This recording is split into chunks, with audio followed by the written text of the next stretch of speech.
Welcome to Pushpa recipes అండి. ఈరోజు మనం పెసరట్టు చేసుకుందాం.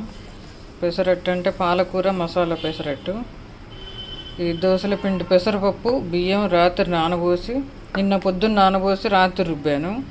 పొద్దుటికి కాస్త పొంగింది చూడండి. ఇట్లా కొంచెం పొంగితే కొంచెం పుల్లదనం వస్తుంది, బాగుంటుంది. మనం అప్పటికప్పుడు రుబ్బి పోసుకుంటే చప్పగా ఉంటాయి పెసరట్టువి. అందుకని రాత్రే రుబ్బుకొని పెట్టుకుంటే కాస్త పులిసి మంచిగా బాగుంటుంది పుల్ల పుల్లగా. ఇప్పుడు చిన్న జార్లో మిక్సీ జార్లో కొంచెం అల్లం వేసాను, 2 పచ్చిమిరపకాయలు, మీకు పిండి ఎంత ఉందో పిండికి సరిపోను పచ్చిమిరపకాయలు, ఒక 2 ఎల్లిపాయలు, కరివేపాకు కూడా దీంట్లోనే వేస్తాను. మంచిగా నలిగితే మంచి వాసన వస్తుంది. జీలకర్ర కూడా దీంట్లోనే వేస్తాను. దోసల పిండికి సరిపోను సాల్ట్. ఇప్పుడు ఇవి మిక్సీ పట్టుకుందాం. ఈ పేస్ట్ ఇప్పుడు ఈ పిండిలో కలుపుకుందాం. చూడండి, ఈ ముద్ద ఇంత అయింది. ఇప్పుడు ఈ ముద్ద ఈ దోసల పిండిలో కలుపుకుందాం.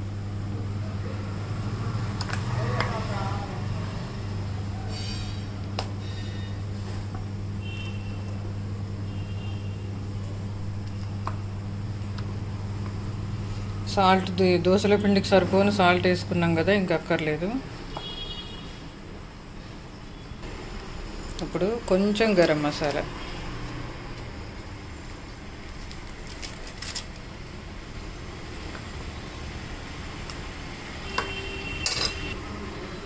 దీంట్లో కొత్తిమీర కూడా మీరు మిక్సీలో వేసుకోవచ్చు, బాగుంటుంది. కొత్తిమీర కూడా మిక్సీలో వేస్తే మంచి వాసన వస్తుంది. మిక్సీలో నేను మర్చిపోయాను. మీరు ఏం చేస్తారంటే మిక్సీలో వేసుకోండి, కొత్తిమీర బాగుంటుంది. ఇప్పుడు ఇదంతా బాగా కలిసింది కదా. కలిసిన తర్వాత ఇదిగో పాలకూర దొండి ఇట్లా చిన్నగా కట్ చేసుకున్నాను. చాలా మీకు ఎంత వీలైతే అంత చిన్నగా కట్ చేసుకోవాలి. ఈ కట్ చేసుకున్న పాలకూర ఈ పిండిలో వేసేసుకుంటే ఒక్క కట్ట చాలు.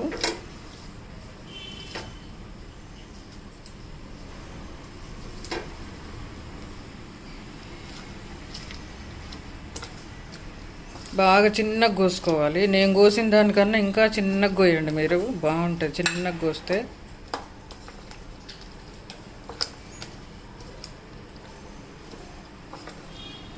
ఇట్లా కలిపి ఒక్క 5 నిమిషాలు అటు పక్కన పెట్టుకోండి, బాగుంటుంది. కాస్త ఆకు నానుతుంది, పిండి కూడా నానుతుంది. అంతా మనకు దోశకు వచ్చేట్టుగా కలుపుకోవాలి. కొంచెం వాటర్ పోసుకుందాం.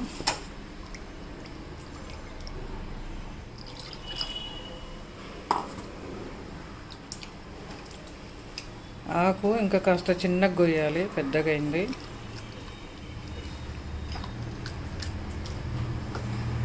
ఒక్క 5 నిమిషాలు అటు పక్కన పెట్టుకొని ఈ లోపు పెనం రెడీ చేసుకునే వరకు ఒక 5 మినిట్స్ నానుతుంది. దీంట్లో కొంచెం సన్నగా తరిగిన ఉల్లిపాయ. మీరు ఉల్లిపాయ ఇట్లా కోసుకొని వేసుకోకుండా మనం మిక్సీ పట్టినాం చూడండి ఇందాకప్పుడు, ఆ మిక్సీ పట్టేప్పుడు కూడా ఈ ఉల్లిపాయ మిక్సీలో వేసేసుకోవచ్చు.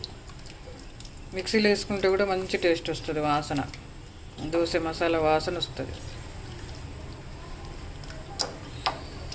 ఇప్పుడు దీనికి మనం పుల్లగా ఉండడానికి టమాటా కానీ ఏం వేయక్కర్లేదు.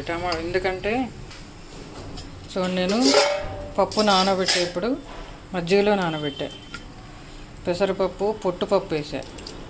పెసరపప్పు పొట్టుపప్పు ఒక 2 స్పూన్లు, ఒక గ్లాసుకు 2 స్పూన్లు బియ్యం. పొట్టుపప్పు చూడండి ఇట్లా లైట్గా మజ్జిగలో నానబెట్టా. మజ్జిగలో నానబెడితే పుల్లగా బాగుంటుందని మజ్జిగలో నానబెట్టాను. సగం రుబ్బి సగం మళ్ళీ ఫ్రిడ్జ్లో పెట్టా. ఇది మళ్ళీ రేపు రుబ్బుకోవచ్చు.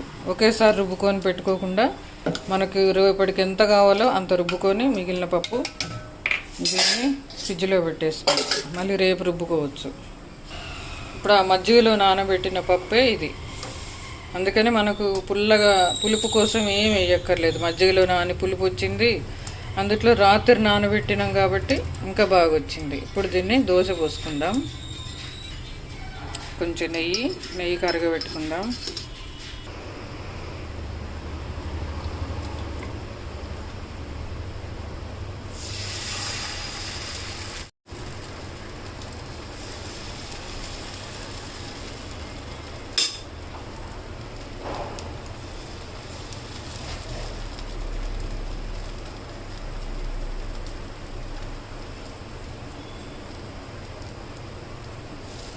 ఆకు వేసాం కదా, కాస్త మందంగా వస్తుంది.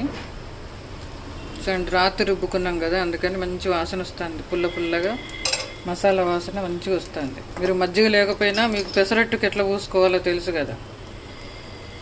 మజ్జిగ లేకున్నా పెసరట్టుకు ఎట్లా పోసుకుంటారో అట్లా పోసుకోండి, బాగుంటుంది. ఇట్లా నెయ్యితో కాల్చుకుంటే మంచి టేస్ట్, హెల్దీ.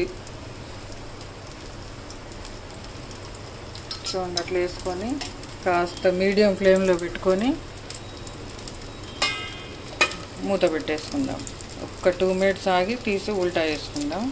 మీడియం ఫ్లేమ్లో పెడితే నెమ్మదిగా కాలుతుంది.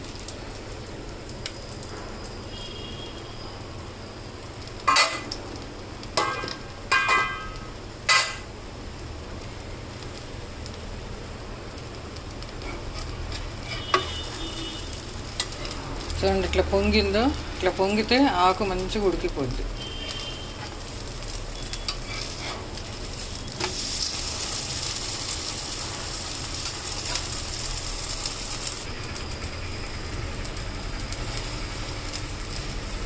ఇప్పుడు హై ఫ్లేమ్లో పెట్టుకోవాలి. మనం ఇటు తిప్పేసుకున్నప్పుడు హై ఫ్లేమ్లో పెట్టుకుంటే మంచిగా కాలిపోద్ది అవతల పక్క.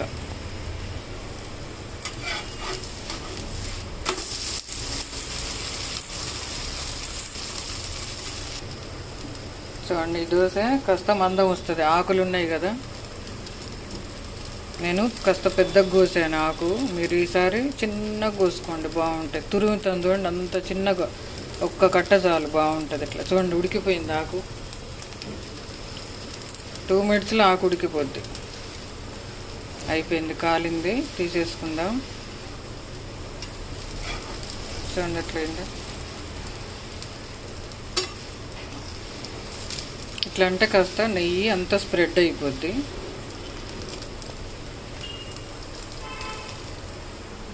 ఇంకా దీనికి చట్నీ అక్కర్లేదు.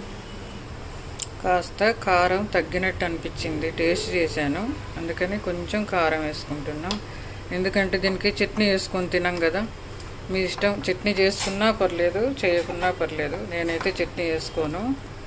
చట్నీ వేయకుండానే అన్నీ పడ్డాయి కదా మనకు దీంట్లో, అందుకని చట్నీ అక్కర్లేదు.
ఇది చూడండి, ఆకులన్నీ ఉడికిపోయినాయి.